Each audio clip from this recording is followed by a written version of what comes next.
little bit more about Ben Molina and the fact that he is your starting running back and on the 4 phases of special teams? What does that say about? I think it says a lot about him as a person, as a leader, leader by example. I think people could not understand early in the year why he was playing and some other guys weren't. We've got it's kind of like the quarterback race. It wasn't because the other guys were bad players.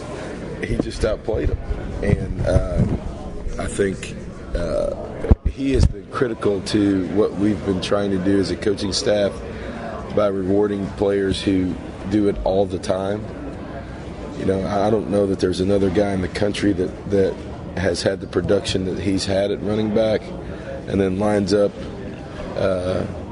on kickoff return in the middle as a point guy, really directed traffic, is our personal protector on punt that directs all the protections and does everything, runs down the field on kickoff coverage. And this guy's crazy. And then he wants to, you think a guy like him would like to return punts, but he wants to get out there and block for it. And so, he really is. We're very, very. I'm extremely appreciative of his efforts, and I think, it started with the Florida game and how he played. And I think a lot of things out of that game were indicative of the rest of our season, but certainly how he played, and in particular a couple plays which people keep pointing to, really showed, who we are and what he's all about. Hopefully we'll have him back another year. Who knows? Today, a commentary on your increased involvement with the offense. You weren't even scheduled to be here today. I wasn't. You can't worry about those schedules. You can't worry about the schedules. No, we got a lot going on. We got a lot of moving parts, and in anything like this, we've got a system in place. Clarence McKinney and David Beatty and B.J. Anderson understand what's going on, and I think, Clarence is a play caller for this game. I think there's a lot involved with that.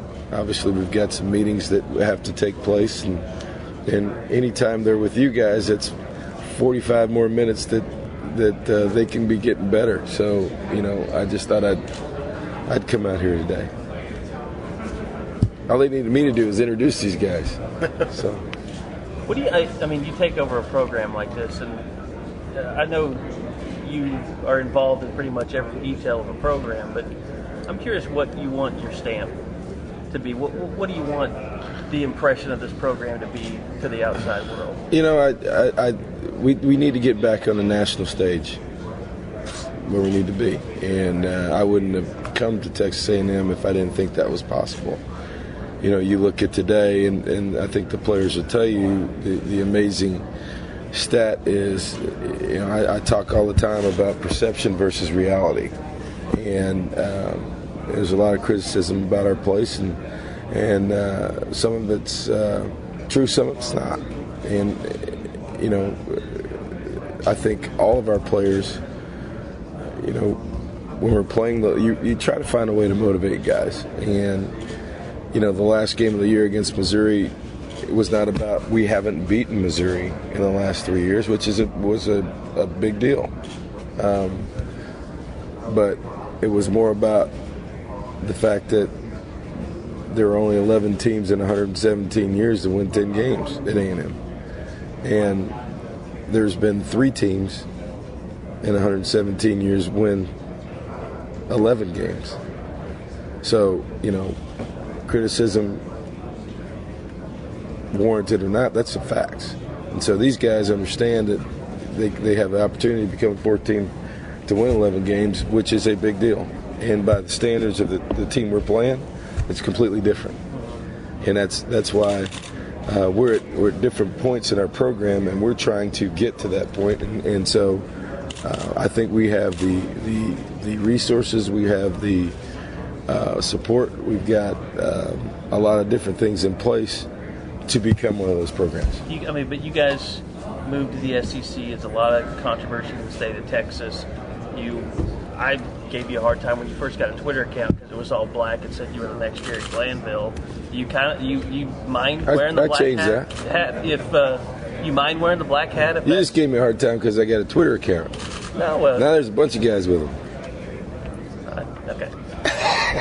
I wanted to say yes, sir. Yeah, see. But are you okay if you're considered the program wearing the black? Are you a la Al Davis? I don't see that.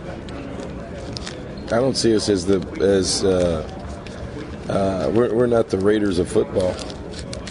I don't see that at all. I think if we're anything, we're probably closer to. I don't know. I don't see us as that.